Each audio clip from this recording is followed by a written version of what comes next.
Hi hello welcome back to English ವರ್ಡ್ಗೆ ಎಲ್ಲರಿಗೂ ಆಧಾರದ ಸ್ವಾಗತ. ಇವತ್ತು ನಾವು ಆ್ಯಕ್ಟಿವ್ ಆ್ಯಂಡ್ ಪ್ಯಾಸಿವ್ ವಾಯ್ಸಸಲ್ಲಿ ಪಾಸ್ಟ್ ಕಂಟಿನ್ಯೂಸ್ ಟೆನ್ಸ್ನ ನೋಡೋಣ. ಸಿಂಪಲ್ ಪಾಸ್ಟ್ ಆಯಿತು, ಈಗ ಪಾಸ್ಟ್ ಕಂಟಿನ್ಯೂಸ್ ಟೆನ್ಸು. ಯಾರೆಲ್ಲ ಫಸ್ಟ್ ಟೈಮ್ ನೋಡ್ತಾ ಇದ್ದೀರಿ ಈ ವಿಡಿಯೋಗಳನ್ನು ಮೊದಲಿಂದ ನೋಡಿ ಮತ್ತು ಇದಕ್ಕೆ ಜಾಯಿನ್ ಆಗಿ ಎಲ್ಲ ವಿಡಿಯೋಗಳು ನಿಮಗೆ ಸಿಗ್ತವೆ ಅಂತ ಹೇಳ್ತಾ, ಹೈಸ್ಕೂಲ್ ಮಕ್ಕಳನ್ನು ಮೈಂಡಲ್ಲಿ ಇಟ್ಕೊಂಡು ನಾನು ಈ ವಿಡಿಯೋಗಳನ್ನು ಮಾಡ್ತಾ ಇದ್ದೀನಿ ಅಂತ ಹೇಳ್ತಾ, let us welcome and start active and passive voices past continuous tense. Active voice rule ನಾವು ಟೆನ್ಸಲ್ಲಿ ಕಲಿತಂಥ ರೂಲು ಏನಾಗಿದೆ, ಸಬ್ಜೆಕ್ಟ್ ವಾಸ್ ಆರ್ ವೇರ್ ವಿ1 ING ಪ್ಲಸ್ ಸಬ್ಜೆಕ್ಟ್ ಆಗಿರುತ್ತೆ. ಪ್ಯಾಸಿವ್ ವಾಯ್ಸ್ ಬಂದು ಅಬ್ಜೆಕ್ಟ್ ಫಸ್ಟ್ ಬರುತ್ತೆ, was are were same helping verb use ಆಗುತ್ತೆ, ಜೊತೆಗೆ ಬೀಯಿಂಗ್ ಅಂತಕ್ಕಂಥ ಒಂದು ಇನ್ನೊಂದು ಹೆಲ್ಪಿಂಗ್ ವರ್ಬ್ ಇಲ್ಲಿ ಯೂಸ್ ಆಗುತ್ತೆ. ಅದಾದಮೇಲೆ V3 ಬೈ ಸಬ್ಜೆಕ್ಟ್. ನೋಡೋಣ ಎಕ್ಸಾಂಪಲ್ಸ್ನ ಇವಾಗ. Active voice, I was breaking the pot. ಇಲ್ಲಿ ಐ ಅನ್ನೋ ಸಬ್ಜೆಕ್ಟ್, ಬ್ರೇಕಿಂಗ್ ಅನ್ನೋದು V1 ING ಆಗಿದೆ, ದ ಪಾಟ್ ಅನ್ನೋದು ಇಲ್ಲಿ ಆಬ್ಜೆಕ್ಟ್. ದ ಪಾಟ್ ಆಬ್ಜೆಕ್ಟ್ ಮೊದಲು ಬರಬೇಕು ಇಲ್ಲೇ ರೂಲ್ಸ್ ಪ್ರಕಾರ. ದ ಪಾಟ್ ವಾಸ್, ಪಾಟ್ ಅನ್ನೋದು ಥರ್ಡ್ ಪರ್ಸನ್ ಸಿಂಗ್ಯುಲರ್, ಸೊ ಅಲ್ಲಿ ವಾಸ್ ಯೂಸ್ ಆಗುತ್ತೆ. ವಾಸ್ ಆದಮೇಲೆ being. Next V3 broken, broken by me, ಈ ಥರ. We were eating the fruit was being eaten by us. You were spoiling the picture was being spoiled by you. ಆಮೇಲೆ he was giving the money was being given by him. She was answering the riddle correctly. The riddle was being answered by her correctly. ಮುಂದೆಲ್ಲ ಏನೆಲ್ಲ ವರ್ಡ್ಗಳು ಬರ್ತಾವೆ ಅವು next ಅವು active ವಾಯ್ಸಲ್ಲಿ ಯಾವ ಪ್ಲೇಸಲ್ಲಿ ಇರುತ್ತೆ passive ವಾಯ್ಸಲ್ಲೂ ಸಹಿತ ಅದನ್ನ ಅದೇ ಪ್ಲೇಸಲ್ಲಿ ಇಟ್ಕೊಂಡು ನಾವು ಮಾತ್ರ ಜಸ್ಟ್ ಸಬ್ಜೆಕ್ಟು, ಹೆಲ್ಪಿಂಗ್ ವರ್ಬು ಮತ್ತು ಅಬ್ಜೆಕ್ಟು. ಅದರಲ್ಲಿ ಅಬ್ಜೆಕ್ಟು ಎರಡಕ್ಕಿಂತ ಹೆಚ್ಚು ಬರುತ್ತೆ, ಎರಡು ಬರುತ್ತೆ ಒಂದೊಂದು ಟೆನ್ಸಲ್ಲಿ.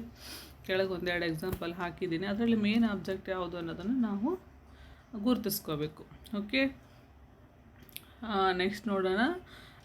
ಏನು, C was answering the Riddle correctly, the Riddle was being answered by her correctly. Next ಒಂದು ಸ್ವಲ್ಪ ಚೇಂಜ್, ಒಂದೇ ಒಂದು ಎಕ್ಸ್ಟ್ರಾ ವರ್ಡ್ ಹಾಕಿದ್ದೀನಿ. Once it was beating animals. ಈ ಥರ ಸೆಂಟೆನ್ಸ್ಗಳು ನಮಗೆ ಸ್ಟೋರಿನಲ್ಲಿ ಸಿಗ್ತವೆ. ಇವುಗಳನ್ನು ನಾವು ಪ್ಯಾಸಿವ್ ವಾಯ್ಸ್ ಮಾಡಬೇಕಾದ್ರೆ ಒನ್ಸ್ ಜಾಗಕ್ಕೆ ಒನ್ಸೇ ಇಡೋಣ. ಇಲ್ಲಿ animals were being eaten by it. Once animals were being eaten by it. ಅಥವಾ ಇದು animals were being beaten by it ones, ಆ ಥರ ಕೊನೆಗೂ ಹಾಕ್ಬೋದು, ಏನು ತೊಂದರೆ ಇಲ್ಲ. ಒಟ್ಟು ಆ ಸೆಂಟೆನ್ಸ್ಗೆ ಮೀನಿಂಗ್ ಬರಬೇಕು, ಅದು ಮೇನ್. ನೆಕ್ಸ್ಟ್ ನೋಡೋಣ. ದೇ ಇಟ್ಟಾಯಿತು.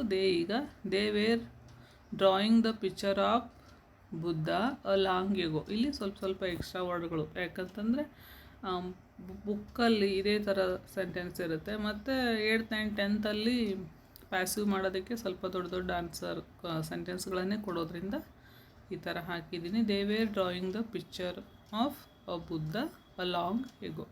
ಇಲ್ಲಿ ಕರೆಕ್ಟಾಗಿರೋದು ಅಬ್ಜೆಕ್ಟ್ ಗುರುತಿಸ್ಕೋಬೇಕು, ಯಾವುದು ಇಲ್ಲಿ ಅಂತಂದರೆ the picture of Buddha complete ಬರುತ್ತೆ ಇಲ್ಲಿ. The picture of Buddha was being drawn by them a long ago.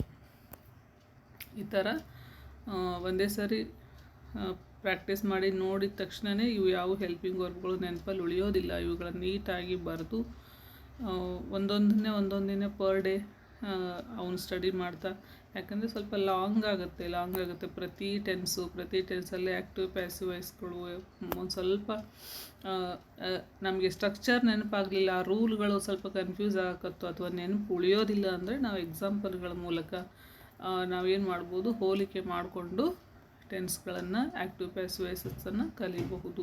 ಯಾವ ಥರ ಅಂದರೆ ಸಿಂಪಲ್ ಪ್ರೆಸೆಂಟಿಗೆ simple past continuous, present continuous, future continuous, ಈ ಥರ ಟೆನ್ಸ್ಗಳನ್ನು ಹೋಲಿಕೆ ಮಾಡಿಕೊಂಡು ನಾವು ನೆನಪಲ್ಲಿ ಇಟ್ಕೋಬೋದು ಅಂತ ಹೇಳ್ತಾ ಇನ್ನೊಂದಷ್ಟು ಎಕ್ಸಾಂಪಲ್ಗಳನ್ನು ನೋಡೋಣ. ಇಲ್ಲಿ the robbers were robbering the gold yesterday in the bank.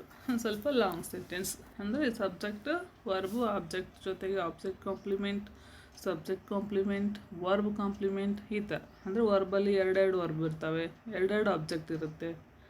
ಆಮೇಲೆ ಈ ಥರ ಸೆಂಟೆನ್ಸ್ಗಳು ನಮಗೆ ಇದ್ದೇ ಇರ್ತವೆ. ಇವೇ ಮೇನ್ ಕೊಡೋದು.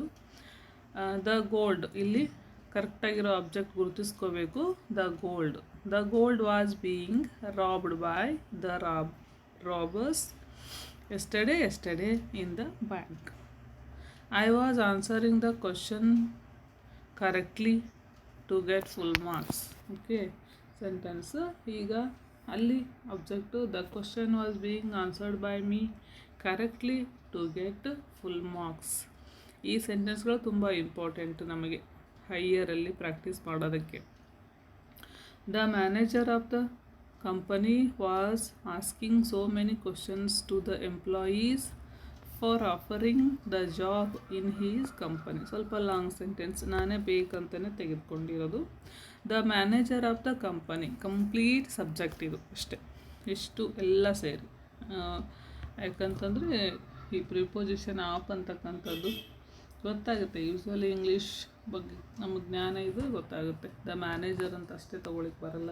The manager of the company.